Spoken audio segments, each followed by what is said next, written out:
Good evening everyone, I am Saksham Pandey, your physics teacher. Today we are going to start with our magnifying lenses. अब हम लोग देखते हैं कि magnifying lenses जो हम लोग डे टू डे लाइफ में यूज़ करते हैं उसकी ज़रूरत क्यों पड़ गई और कुछ कॉमन एप्लीकेशन जो लेंसेज के होते हैं. अब उसको रख लीजिए बेटा, कॉपी निकाल लीजिए, बात मत करिए अब, ठीक है. चलिए, अब सबसे पहली बात तो कि हम लोग को चीज़ें जैसे हम लोग अपने अराउंड देख रहे हैं, तो अगर मैं पूछूं कि सबसे अच्छा, अगर मतलब चीज़ें कुछ डिस्टेंस पे हैं, अगर मैं ये चीज़ों का डिस्टेंस बढ़ाऊं तो आप लोग के लिए इन चीज़ों का इमेज बनाना में मुश्किल होता जाएगा. इसीलिए तो आपने चश्मा पहना है. अगर आप ही ने क्लास में आप ही ने पहना, आप आधा क्यों देख रहे हैं? अच्छा, सब आप ही को देख रहे हैं. हाँ, तो ये चश्मा क्यों पहनना पड़ गया? हाँ, ठीक है. तो अब क्वेश्चन ये उठता है कि आपके हम कितने पास कोई चीज़ लेते आएँ जो सबसे अच्छा आपको चीज़ दिखेगी. जैसे अगर आप बुक पढ़ते हो तो ना आप ऐसे पढ़ते हो ना आप ऐसे पढ़ते हो, तो आप एक पर्टिकुलर डिस्टेंस पे रखते हो और कॉमनली हर कोई उतने पे ही रखता है. तो वो डिस्टेंस कितनी होगी? हाँ, 25 सेंटीमीटर. ये दिमाग बनाना है और इसी को हम लोग कैपिटल डी से डिनोट करते हैं. This is the least distance for the distinct vision. Distinct मतलब बहुत अच्छी विजन, डिस्टिंक्ट मतलब बहुत ही फाइन. जैसे हमने बोलता है ना, he is looking me with a distinct eye. मतलब जैसे किसी चीज़ का आप सिलेक्शन कर रहे हो, कोई बहुत सारी ग्रीन फल है, उसमें एक लाल फल है, तो आप डिस्टिंक्ट विजन से देखते हो उसको, लाल जैसे ही दिख जाए, ठीक है. अब ये हम लोग आगे चलेंगे मायोपिया, हाइपरमेट्रोपिया, लेकिन पहले मैग्नीफाइंग लेंस पढ़ते हैं, फिर ये चश्मे वाली बात पे भी आएंगे. कुछ लोग होते हैं कि उनको पास का बहुत अच्छा दिखता है, दूर का नहीं दिखता है. कुछ लोग होते हैं दूर का दिखता है, पास का नहीं दिखता.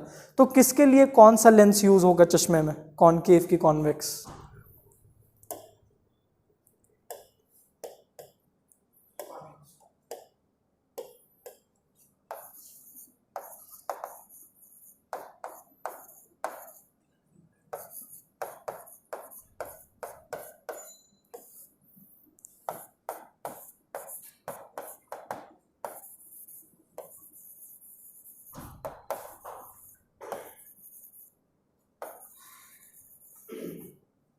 Magnifying lenses. बेटा वहाँ से वाईफाई ऑन कर दीजिए, नीचे से स्विच, बॉटम लेफ्ट. अच्छा, हाँ, चलिए, आपका भी इसी से काम बनता है, तो आप तो कर ही दिया करिए. चलिए, डाउनलोड पे लगा लीजिए आप, और सबसे पहले की पॉइंट अपना लिख लीजिए, ये डी. ये डी क्या है? Least distance for distinct vision. हाँ, अभी करते हैं, क्वेश्चन भी प्रैक्टिस कर लेंगे इसके बाद हम लोग. देखिए, लाइट में हमारा रे डायग्राम आएगा, वो आएगा, टोटल इंटरनल रिफ्लेक्शन आएगा, और लाइट में डिफरेंस बहुत बार पूछता है रियल और वर्चुअल इमेज का, है ना. रियल और वर्चुअल इमेज का डिफरेंस अच्छे से कर लेना. और बाकी लाइट में रिफ्रैक्शन में न्यूमेरिकल आ जाएगा आपका, रिफ्रैक्शन वाला.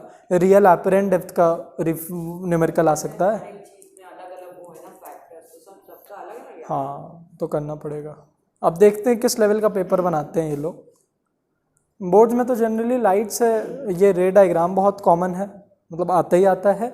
ये TIR बहुत कॉमन है, और हमारे ये रिफ्रैक्टिव इंडेक्स के क्वेश्चन, रिफ्रैक्टिव इंडेक्स के फैक्टर्स याद कर लीजिएगा, ये कौन सा फैक्टर इस पे RI डिपेंड करता है. ये सब है, थियोरेटिकल भी आ सकता है. देखते हैं कैसा पेपर बनता है. ठीक है, तो डी क्या है? लीस्ट डिस्टेंस पे रखें जब आपको ऑब्जेक्ट बड़ा अच्छा दिखा, वो है 25 सेंटीमीटर. ये MCQ में पूछ सकता है, ठीक है. अब इसका मतलब क्या कि जैसे अगर कोई स्केल लाया हो तो 15 सेंटीमीटर की स्केल होती है, उसी को आप लगभग डबल कर लो, तो उतनी दूर तो आपकी बुक और आपका सर रहता है. तो टेबल्स ऐसी बनाई जाती है ना, टेबल वाले को क्या है, एकदम आपके मुंह पे बना दे, पर बना ही ऐसे जाती है कि 25 सेंटीमीटर का बने. और जो एकदम प्रोफेशनल जो स्टडी टेबल यूज़ करते हैं, या फिर आप देखेंगे कोई पियानिस्ट जो पियानो बजाता है अब उसकी जो सीट होती है वो एडजस्टेबल होती है, ठीक है, वो तो उसके हैंड प्लेसमेंट के लिए भी होती है और साथ ही साथ उसके नोट्स के लिए भी होते हैं। जैसे उसके नोट्स होते हैं ना, तो नोट से ऐसे उसको डिस्टेंस बनाया जाता है चेयर का ऊपर नीचे कि उससे 25 सेंटीमीटर की दूरी बने, क्योंकि उसको बहुत सारी चीज़ें एक साथ करनी है और वो अपना ज़्यादा दिमाग उसको घूरने पे नहीं लगा सकता है कि उसको घूरता रहे वो। ठीक है, तो इतना समझ में आया। और अब जैसे जैसे चीज़ दूर जाती है हमारे, तो चीज़ें हम लोग को दिखना इसलिए नहीं बंद हो जाती हैं कि उसकी डिस्टेंस दूर हो रही है। चीज़ें हम लोग को दूसरी वजह से, जैसे ये हम लोग को इसलिए इतनी अच्छी दिख रही है क्योंकि डिस्टेंस इसके लिए रिस्पॉन्सिबल नहीं है। इसके लिए जो चीज़ रिस्पॉन्सिबल वो है एंगल। जैसे ये आपकी अगर आईज हैं तो, और यहाँ पे हमारा ये ऑब्जेक्ट रखा है और ये 25 सेंटीमीटर पे है, यहाँ से यहाँ तक इतना, ये कितना है 25 सेंटीमीटर। तो इतनी अच्छी इमेज इसलिए ये दे रहा है क्योंकि ये यहाँ से एक रे ऑफ लाइट इसकी यहाँ से निकली, एक रे ऑफ लाइट यहाँ से निकली कि नहीं, और हमें ये पता है कि हमारी आईज कैसी हैं। अब एक अगर कॉमन क्वेश्चन पूछूं कि हमारी आईज कैसी लेंस डिनोट करते हैं, हमारी आईज कर्व तो हैं, तो एक लेंस की तरह है, तो क्या ये कॉनकेव है कि कॉन्वेक्स है? कॉन्वेकेव, कॉन्वेक्स, कॉनकेव, कॉन्वेक्स, ये कॉन्वेक्स है। देखिए बल्ज आउट कर रही है ना, बाय कॉनकेव तो यही दिख रही है, अरे बाय कॉन्वेक्स तो ऐसे ही दिख रही है, देखिए दोनों तरफ से बल्जिंग आउट है। अब बल्ज आउट जो करती हैं वो क्या करती हैं, कॉन्वर्ज कर देती हैं। तो आंखों में क्या होता है, यही रे ऑफ लाइट यहाँ पे जाके प्यूपिल से जाके पीछे रेटिना पे फॉर्म कर लेती है इमेज। तो इमेज अब कुछ ऐसी दिख गई हमें।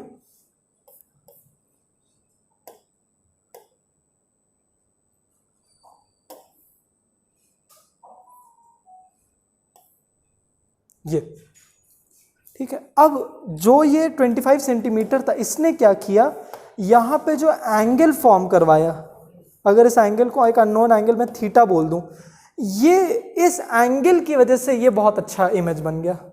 तो ये एंगल रिस्पॉन्सिबल है। और जब मैं ऑब्जेक्ट को पीछे करता जाऊंगा, जैसे इसी डायग्राम में अगर मैं अब एक ऑब्जेक्ट को यहाँ पे रख लूँ, मान लीजिए 100 सेंटीमीटर पे ये ऑब्जेक्ट है,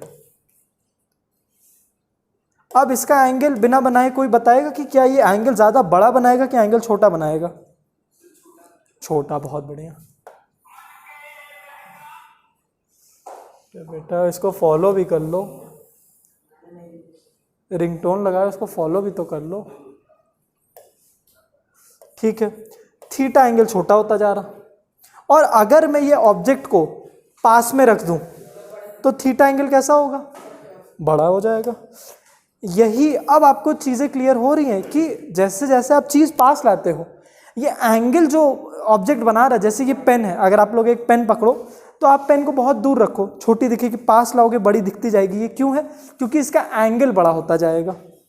और ऐसा अगर कोई चीज़ को बहुत अच्छे से देखना है तो ऐसा नहीं कि आप एकदम उसको घुसा लोगे आँख में, क्योंकि ये दो आँखें हैं। अगर आपको घुसानी तो एक आँख से फिर करिएगा, दोनों आँखों से क्या होगा, ये चीज़ आपको दो दो दिखेंगी, तब भी कन्फ्यूजन आएगी, है ना। तो अगर आपको बहुत ही ज़्यादा कीन आई से देखनी है तो एक आँख बंद करके देखना।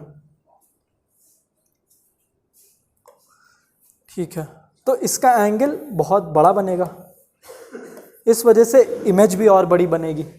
तो किसका खेल है यहाँ पे, इमेज के छोटा या बड़ा बनने में? इस थीटा एंगल का खेल है। और किस एंगल पे हमें इमेज दिखना बंद हो जाएगी? एक पॉइंट आ जाता है ना, जैसे कोई आपके रिलेटिव आए हैं गाड़ी से, सीधी रोड है आपके घर के बाहर, आप देखते जा रहे हो, उनकी गाड़ी चलती गई, एक पॉइंट के बाद उनकी गाड़ी दिखना बंद हो जाएगी ना। तो तब मतलब ये हम इसे पीछे लेते गए, आइस से लेते गए वहाँ तक चला गया। अब उस टाइम पे एक एंगल तो बन रहा होगा ना? नहीं, यहाँ से अब ये ऑब्जेक्ट यहाँ तक आ गया है। अब जब एक एंगल बनता है, इसको हम लोग 1 डैश कहते हैं, लेकिन ये एंगल की वैल्यू होती है जब ये थीटा डिग्री कम होने लगे 1/60 डिग्री के, तब आपको चीज़ें दिखना बंद हो जाएंगी, और इसी को आप 1 डैश भी कहते हो। इसके बाद आपको चीज़ें दिखना बंद हो जाएंगी। और अगर आप 1/60 डिग्री को कैलकुलेट करते हो तो आपको मिल जाते हैं 0.026। मतलब इससे ज़्यादा अगर छोटा एंगल बनना स्टार्ट हो गया या फिर इसके बराबर भी बनना स्टार्ट हो गया, अगर इस पे या फिर इससे छोटा, ऐसे तो उसमें इससे कम ही दिया है, तो इससे अगर छोटा बनना स्टार्ट हो गया तो आपको चीज़ें दिखना बंद हो जाएंगी। ठीक है, इसकी डिस्टेंस तो नहीं दी है यार, लेकिन बहुत ही ज़्यादा डिस्टेंस होगी। नहीं न्यूमेरिकल, ये अब आपके न्यूमेरिकल पार्ट खत्म है, आपको न्यूमेरिकल नहीं आने वाला है। नहीं कोई न्यूमेरिकल नहीं है, ये थ्योरी है, ये थ्योरी है, न्यूमेरिकल जैसी लग रही है लेकिन ये थ्योरी है। लेकिन ये सब चीज़ें आपको याद करनी है। अगर एमसीक्यू में पूछ लिया कि ऐसा कौन सा एंगल है, अगर वो टिक द करेक्ट ऑप्शन में कि थीटा एंगल कौन सा होगा जब आपको चीज़ें दिखना बंद हो जाए, तो आपको ये लिखना पड़ेगा लेस देन 1/60 डिग्री। ठीक है, चलिए थोड़ा बहुत छापिए। पहले तो डी तो बहुत अच्छे से छाप लीजिए। हाँ, इसी को डिवाइड कर दीजिए ना, कैलकुलेटर्स मैंने डिवाइड किया, मैंने अभी इतना अच्छी कैलकुलेशन नहीं है, मैं कैलकुलेटर्स ऑलरेडी डिवाइड किया हुआ था, जो कि फिर से कर लें एक बार। 1/60, हाँ 0.016 आ रहा, तो उसको मैंने राउंड ऑफ कर लिया, इसको 2 कर दिया, उसके बाद वो 666 चलता चला जा रहा था। ठीक है, तो इसको मैं ऐसे भी कर सकता हूँ, 0.02 राउंड ऑफ कर दिया मैंने। पर ये वैल्यू आपको याद नहीं रखनी है, वो मैंने ऐसे ही बता दिया, ये वैल्यू मत याद रखिए, आपको सिर्फ ये याद रखना है।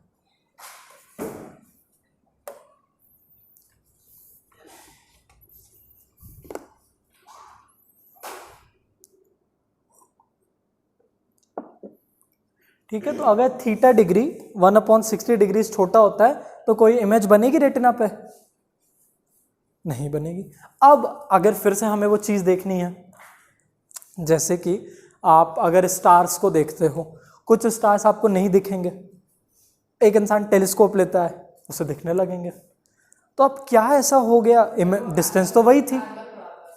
बहुत बढ़िया, क्या बात। हाँ देख सकते हैं, बाइनोक्यूलर्स। नहीं, हम लोग बिना टेलीस्कोप के कैसे, वो स्टार्स क्योंकि एक्चुअली बहुत बड़े होते हैं, स्टार्स क्योंकि बहुत ही बड़े होते हैं, और ऊपर से जो स्टार्स सबसे ज़्यादा चमचमाते हैं वो अर्थ के सबसे करीब होते हैं इस वजह से, और जो सबसे छोटे आपको दिखते हैं वो बहुत दूर होते हैं।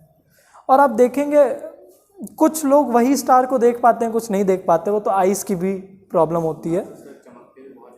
हाँ, वो चमकने वाले वो होते हैं जो बहुत जल्दी ख़त्म होने वाले हैं। मतलब एक्चुअली स्टार्स में क्या है, एक एक्सप्लोजन हुआ है जो लाइट ईयर्स बाद अर्थ तक पहुंचा है।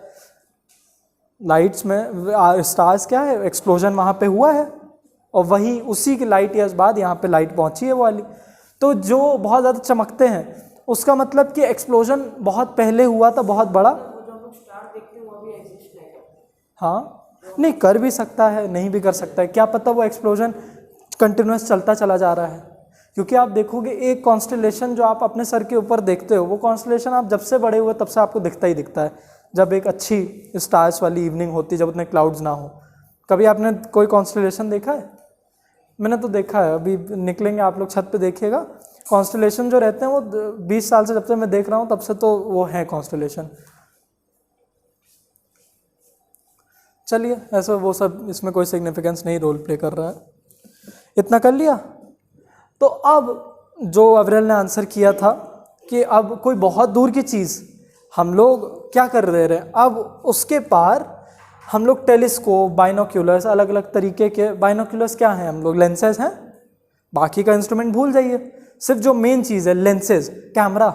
उससे भी अच्छा एग्जांपल कैमरा, आप जूम कर लेते हो ना चीज़ें, जैसे यहाँ से आपको अगर कुछ पढ़ने को वहाँ नहीं मिल रहा है तो आपने कैमरा लिया, जूम कर लिया। अब आजकल तो वही सब कैमरा वाले जितने भी कंपनीज हैं सब कैमरे के पीछे ही तो पागल कर दे रहे हैं कि ये चांद दिखा देगा, ये चांद पे गड्ढा दिखा देगा, ये चांद पे चंद्रयान उठा हुआ दिखा देगा। नहीं मजाक कर, इतना भी कोई कंपनी नहीं निकाली है कि चंद्रयान दिख जाए आपको। ठीक है, तो ये कैसे पॉसिबल है? हाँ बहुत बढ़िया। तो ये लेंसेज की वजह से पॉसिबल है। और लेंसेज भी कैसे, मैग्नीफाइंग नहीं, दो तरह के, हाँ कॉन्वेक्स लेंसेज हम लोग यूज़ करते हैं, ठीक है। अब देखिए क्या होता है, कॉन्वेक्स लेंस यूज़ करते हैं, जैसे अगर ये ऑब्जेक्ट यहाँ पे था तो हम लोग, हाँ कॉन्वेक्स, वो एप्लीकेशन ऑफ लेंसेज में भी आईज का रोल अभी आएगा। तो हम लोग यहाँ पे एक लेंस लगा लेते हैं, तो क्या होता है, ये लाइट रे यहाँ से आती है और इसको क्या कर देगी, कॉन्वर्ज करेगी कि डाइवर्ज करेगी, कॉन्वर्ज पक्का, कॉन्वर्ज करेगी, हाँ ठीक है। तो इसको ये कॉन्वर्ज कर देगी, तो आपको चीज़ें बड़ी दिखने लगेंगी, ठीक है। अब इसके भी कुछ रूल्स हैं कि हम लोग को कॉन्वेक्स लेंस, जैसे आप देखोगे एक ऑप्टिशियन होता है, आपका चश्मा बनाते समय, आप रिलेट करो, चश्मा बनाते समय वो बहुत सारे अल्फ़ाबेट्स आपको दिखा रहा था, डिस्टेंस बढ़ा रहा था, कम कर रहा था, तो वो एक्चुअली आपका जो लेंस था उसका फोकल लेंथ ढूंढने की कोशिश कर रहा था। हर लेंस का मैंने पिछली क्लासेस में डिस्कस किए हम लोग कि जो लेंस होता है, कॉन्वेक्स लेंस या फिर कोई भी लेंस हो, उसका वो लेंस का कर्वेचर देख के ही उसका फोकल लेंथ फिक्स्ड हो जाता है। फोकल लेंथ क्या होता है बता दो यार, कल फिजिक्स का एग्जाम है। फोकल लेंथ क्या होता है? नहीं बहुत बढ़िया। अब अविरल, इसमें फोकस कहाँ होगा, यहाँ या वहाँ? बीच में होगा फोकस। हाँ फोकस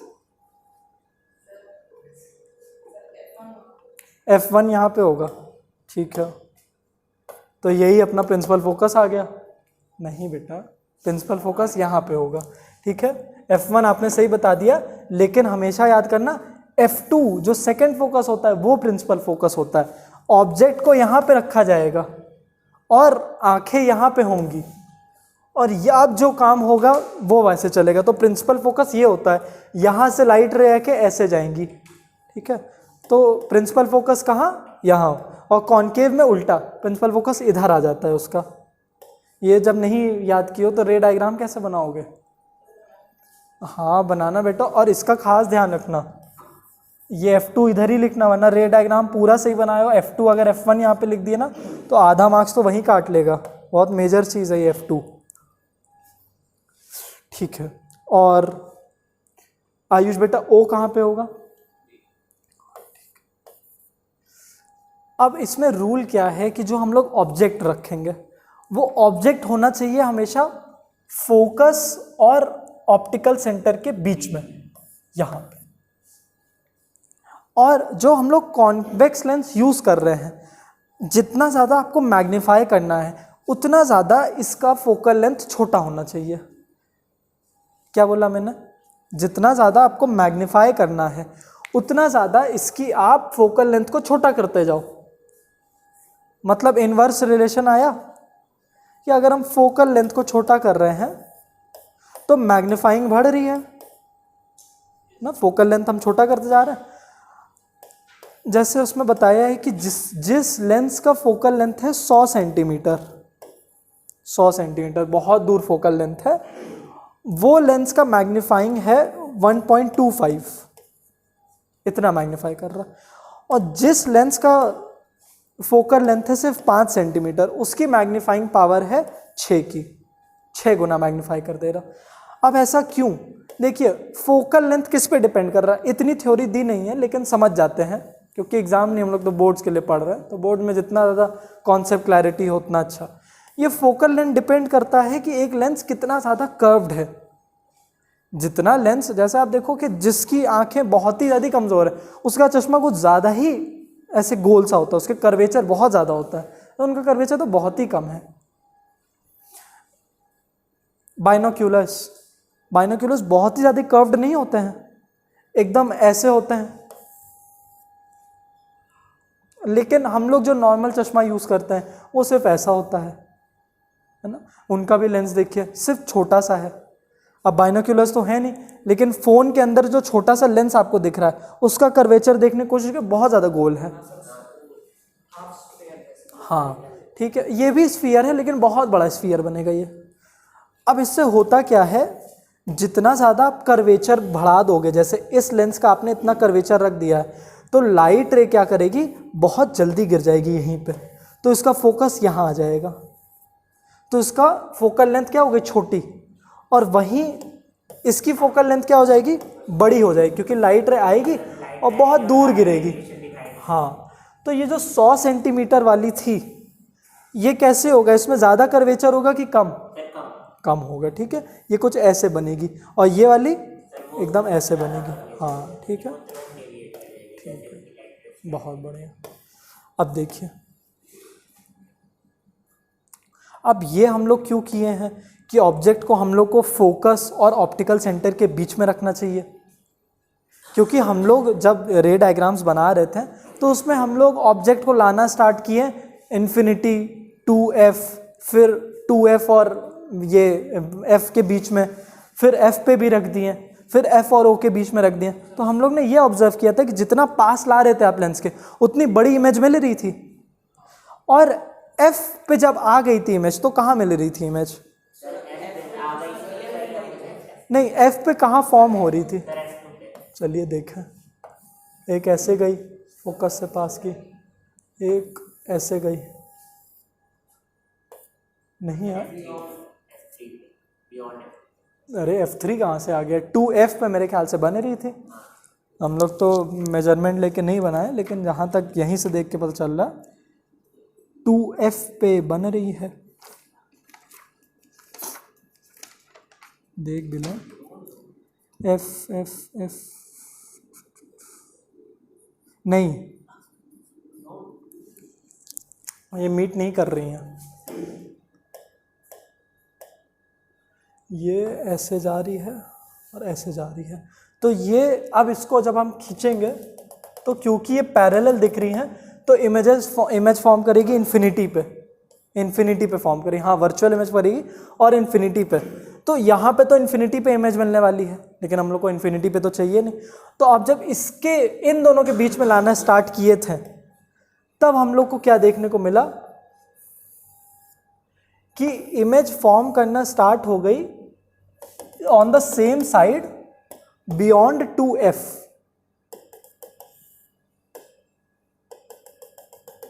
यहां पे जाके इमेज हम लोग को मिलना स्टार्ट हो गई, एक बहुत बड़ी इमेज मिलना स्टार्ट हो गई, एक वर्चुअल इमेज जो कि इरेक्ट है।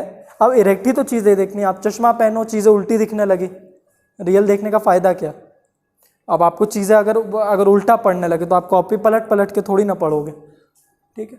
तो इस वजह से हम लोग ऑब्जेक्ट को कहाँ प्लेस करते हैं, हमेशा F और O के बीच में। इसका एक अच्छा डायग्राम बना देते हैं, ये तो बेचारा शहीद हो गया डायग्राम, हाँ क्यों उठा लिया, इतना रे डायग्राम प्रैक्टिस किए हैं, आप लोग भी बनाने की कोशिश करिए, हाँ आप लोग भी एक बार F और O के बीच में रखिए और देखिए इमेज कहाँ फॉर्म हो रही है आपकी।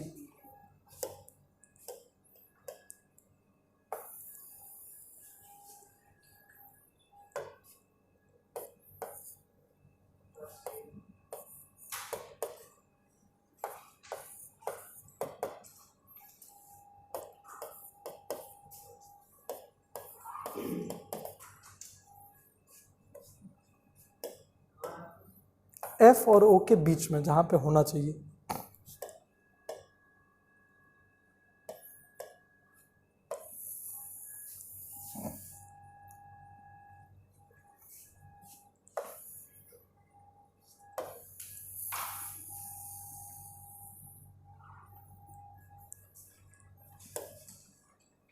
इधर मत देखो, अपना अपना बनाओ।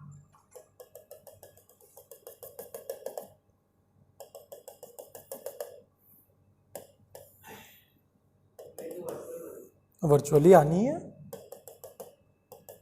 इसमें आप दुखी क्यों हो रहे,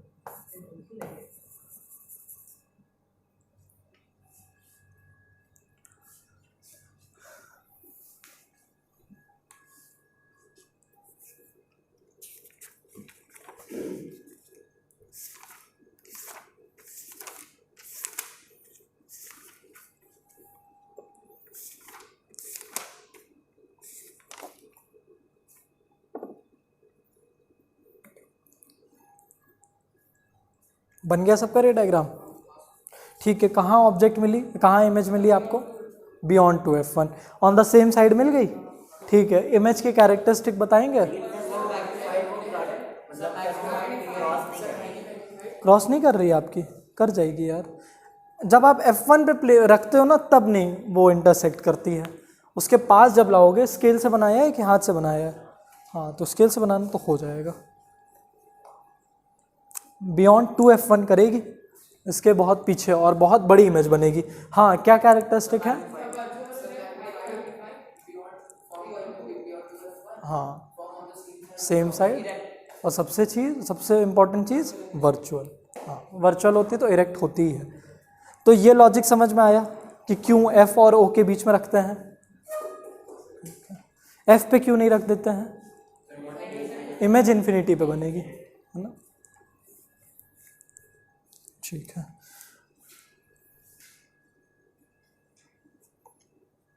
और अब देखिए कमाल की चीज़ क्या होती है कि अगर ये लेंस बहुत अच्छे से यूज़ किया गया है, मतलब हम लोग इसको बहुत ही एक्यूरेट तरीके से बनाए हैं। छोटा हो जाओ, छोटे हो जाओ, छोटे हो जाओ, छोटा नहीं हो रहा यार, चलिए थोड़ा खींचना पड़ेगा। चलिए दिमाग लगाइएगा, उधर मैं ले जा रहा हूँ, बस छोड़ इधर है बेटा, चिंता मत करो। अब आंखें किधर होंगी, इधर या उधर? उधर। आंखें किधर होंगी? अरे यहाँ पे आंखें मैं इधर बना दूँ कि उधर? F2 की तरफ, आप तीनों के हिसाब से F1 की तरफ, F2 की तरफ। ठीक है, वो दोनों सही हैं। क्या हो गया बेटा, स्टार्टिंग में भी बता दिया, और खुद भी दिमाग लगाइए। आपके सामने एक ऑब्जेक्ट है, ये आपका ऑब्जेक्ट है और ये आपका लेंस है। तो ऑब्जेक्ट आप यहाँ रख के लेंस यहाँ रख देते हो, मतलब ऑब्जेक्ट रखे हो उसके पीछे लेंस रखे हो, उल्टी चीज चलती है ना। ये ऑब्जेक्ट, ये लेंस, तो कहाँ रहेगी आपकी आंखें? चलिए ठीक है, हाँ ज़रूर उधर ही देखेंगे ना। ऑब्जेक्ट से लाइट निकलेगी, ये लेंस उसको और बेंड करेगा, तो आपको एक मैग्नीफाइड या फिर एक छोटी इमेज मिलेगी। रक्षत, ठीक है, तो आंखें यहाँ बना दी। अविरल का अच्छा दिमाग चल रहा है। अविरल कहीं छुपा रुस्तम तो नहीं है? कैसा जा रहा है एग्ज़ाम अविरल? हमको तो बड़ा बेसब्री से इंतज़ार है आप लोग के रिजल्ट का। नहीं, बस 2 का, बस फिजिक्स और बायोलॉजी। बायोलॉजी सब लोग बता रहे हैं अच्छा गया है। हाँ, देखना है ना कि जो जितना बोलता है क्या उतना पढ़ता भी है। हाँ हाँ, नहीं, अब ये जो आप लोग लाएंगे ना, उसके बाद से मेरा बिहेवियर उस बच्चे के लिए बदल भी जाएगा। जैसे जो बच्चा बड़ा अच्छा मार्क्स लाएगा इसमें, उसके लिए मैं कुछ ज़्यादा एफर्ट डालूँ, क्योंकि उससे मुझे उम्मीद है कि हाँ वो बोर्ड्स में भी कुछ करेगा। जो इसी में कुछ नहीं किया हाँ 90%, 80 मार्क्स का हो रहा है कि 100 मार्क्स का? हाँ 80 का हो रहा ना, तो 80 का 90%, मतलब कि 81, अरे 72 मार्क्स आना चाहिए। नहीं नहीं, 80 में से 100 पे ही, हाँ तो फिर 90 अब जिसका भी आता है उसको स्पेशल ट्रीटमेंट। हाँ, उसको थोड़ा कम मिलेगा। अब अगर किसी का भी नहीं 90 में आता फिर 80 क्राइटेरिया होगा।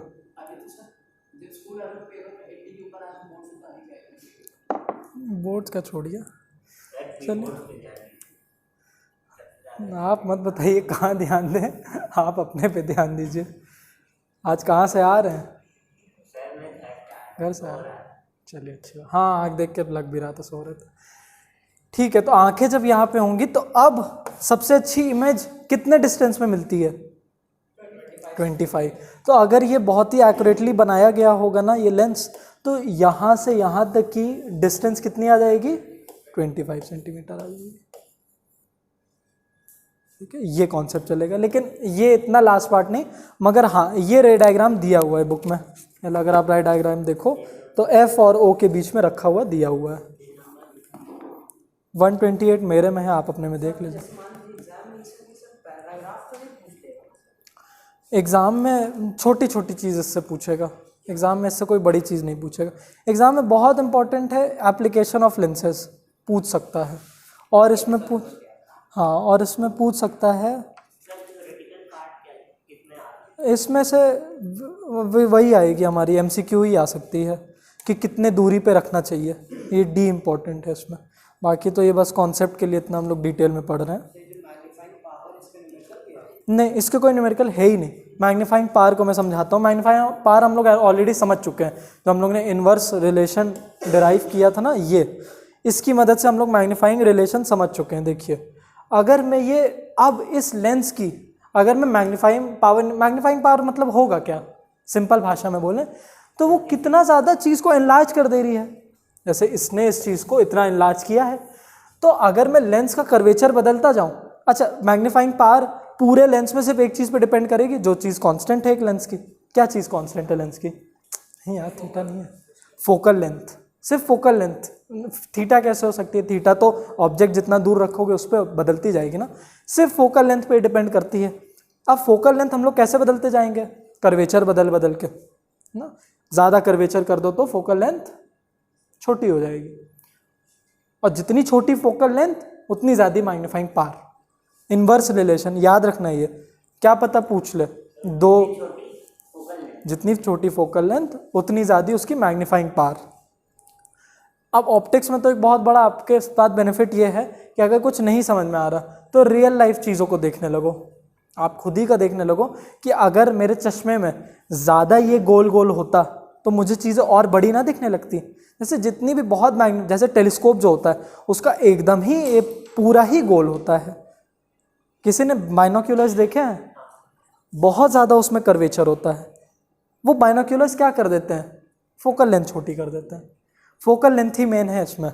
अब अगर मैं इसका मैग्नीफाइंग पावर का निकालूं कि एग्जैक्टली इसका मैग्नीफाइंग पावर होगा क्या, तो उसके लिए हम लोग को सिर्फ एक चीज़ पता होनी चाहिए, फोकल लेंथ।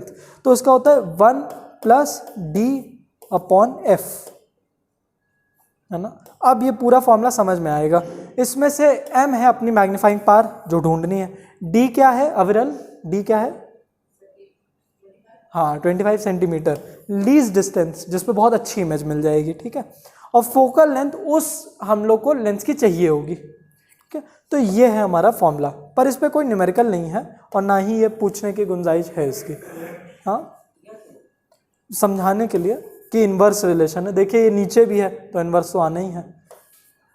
Magnifying power,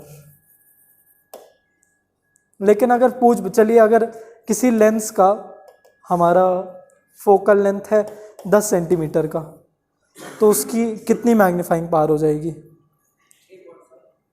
3.5। कैसे?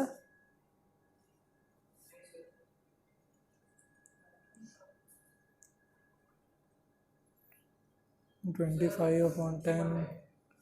हाँ यार, अब एबैकस सीखते थे क्या बचपन में? हाँ बहुत बढ़िया। पर एलसीएम ले लेना एग्जाम में, एलसीएम ही तो लोगे पहले। यहाँ तो पहले अगर मान लीजिए यहाँ पे कोई भी जैसे 5 लिखा हो तो डिवाइड मत करने लगना, पहले एलसीएम ले लेना। हाँ चलिए ठीक है, पर ये न्यूमेरिकल नहीं आने वाला है। हाँ बस एप्लीकेशन जो बड़ा इंपॉर्टेंट है, मेन चीज़ पे आके आप बोल रहे हो गया। अब ज़रा समझते हैं, नहीं पर समझ भी लीजिए, इसीलिए तो मैंने आज बुलाया था कि ये समझ लीजिए बोर्ड्स के लिए, क्योंकि बोर्ड्स में ये बड़ा कंफ्यूजिंग होता है। ये आपके बायोलॉजी में भी आएगा, मायोपिया और हाइपरमेट्रोपिया, ठीक है। अभी तक सारी बातें क्लियर है? ठीक है, इतना चीज़ छाप भी लीजिए, ये मैग्नीफाइंग पावर का फॉर्मूला छाप लीजिए और ये रे डायग्राम बना लीजिएगा। और एक अगर लेंस का डायग्राम भी हो तो लेंस में क्या चीज़ होगी? एक होल्डर होगी, एक उसका फ्रेम होगा, और बीच में कैसा लेंस होगा?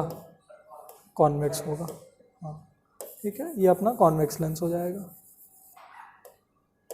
ठीक है। तो this is our holder this is our frame और ये हमारा कॉन्वेक्स लेंस। कॉनकेव मत लिख देना।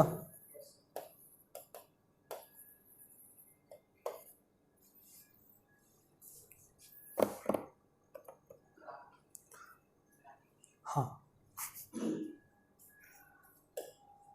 ठीक है, तो एप्लीकेशन ऑफ लेंसेज में लिखिए convex lens are used in camera comma projector, camera comma projector comma telescope, camera in cameras comma projectors comma telescopes comma eye lenses.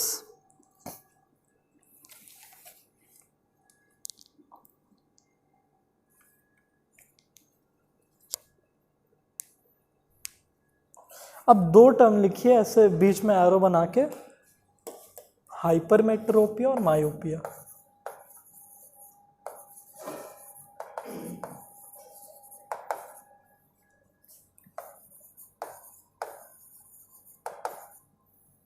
ऐसे बीच में लाइन बना देगा। ऐसे इन दोनों के ब्रैकेट में लिखिए, हाइपरमेट्रोपिया पे लिखिए फार साइटेडनेस, फार साइटेडनेस ब्रैकेट में उसके लिख लीजिए can see far objects but not near objects.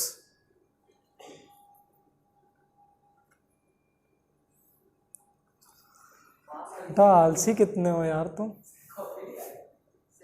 उसके कान में बता रहे can see far objects but not near object.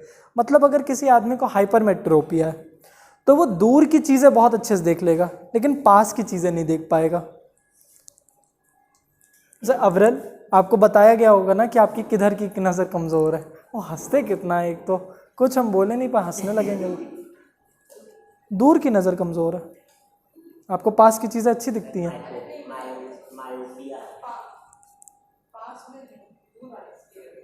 दूर चीज़ें, हाँ तभी तो आपने चश्मा ही पहना है।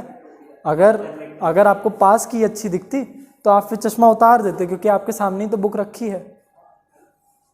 तो ये चश्मा क्यों पढ़ने वालों को लग जाता है? क्योंकि उनको दूर, जैसे अगर किसी आप बच्चे को देखोगे जिसको चश्मा लगा है, वो फुटबॉल या फिर कोई भी स्पोर्ट खेलते समय चश्मा नहीं पहनेगा, क्योंकि उसको दूर की चीज़ें तो दिखेंगी ही। लेकिन जब वो पढ़ने बैठेगा तो वो लगा लेगा चश्मा। तो कॉमन इज हाइपरमेट्रोपिया। जो लोग भी चश्मा, आप देखेंगे किसी को भी पढ़ना होता है तुरंत चश्मा निकाल के पढ़ना चालू कर दिए, पूरा घूम के आ रहे थे तब चश्मा नहीं लगाए। मतलब जितनी दूर दूर की चीज़ें थी वो तो क्लियर दिख रही थी, लेकिन पास की चीज़ नहीं दिख पा रही थी। क्या? हाँ खेल ले। अब रियल बैडमिंटन में चश्मे की खेलते हो ना? अबे रिस्क भी तो है, तो रिस्क भी तो है भाई। अब मान लीजिए शटल लग गई आंख में, लेंस टूट गया, देखिए दिखती रहती है। क्यों उसकी जान ले रहे भाई? मतलब एक इंसान जो चश्मा पहना उसके पीछे सब पड़ जाए। नहीं ऐसा कुछ नहीं है, ठीक है? नहीं मत बताइए। अब्रेल क्या खेलते हो तुम? कहीं चश्मा लगाते हो? स्विमिंग में तो ग्लासेस लगाते हैं, लेकिन वो ग्लासेस बस ट्रांसपेरेंट होते हैं, किसी में चश्मा नहीं लगाते ना, दूर की चीज़ें दिखती हैं। तो हाइपरमेट्रोपिया में क्या होगा? फार साइटेडनेस, मतलब कि फार की साइट मिलेगी, फार साइटेडनेस। और ये क्या होती है? Short sightedness. ये बहुत ही रेयर होती है। इसमें क्या होगा कि आपको पास की चीज़ बड़ी अच्छी दिखेगी, लेकिन जब आप दूर की चीज़ें देखोगे तो वो नहीं दिखेगी आपको। तो ये ज़्यादा कॉमन नहीं होती है कि किसी को मायोपिया हो, हाइपरमेट्रोपिया कॉमन होती है। हाँ दोनों ही नहीं है।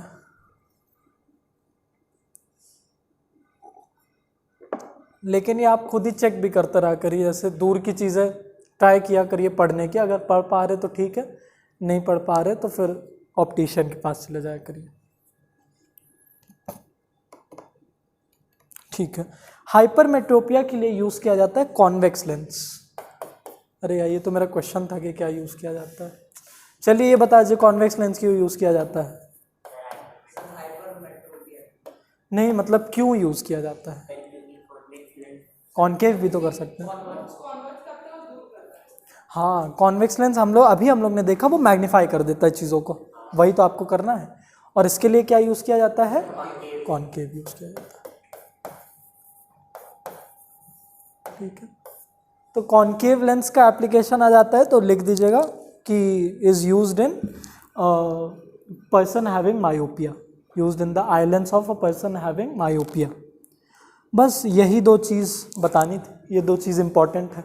इसका रे डायग्राम भी जानना है? ठीक है, नहीं जानना। सर इसका मतलब रे डायग्राम आएगा? नहीं दिया ही नहीं है कुछ, रे डायग्राम देना भी तो चाहिए। रे डायग्राम क्या जाना है? बस हाँ सब कुछ खत्म है, अब कुछ नहीं है। ये एक्सपेरिमेंट नहीं आता है, एक्सपेरिमेंट छोड़ सकते हैं, किसी काम का नहीं। बस हाँ स्पेक्ट्रम में ये लिख लीजिए, सबसे पहले स्पेक्ट्रम में डेफिनेशन डालिए, बस 5 मिनट दे दीजिए। ये चैप्टर यहीं पे ख़त्म करते हैं।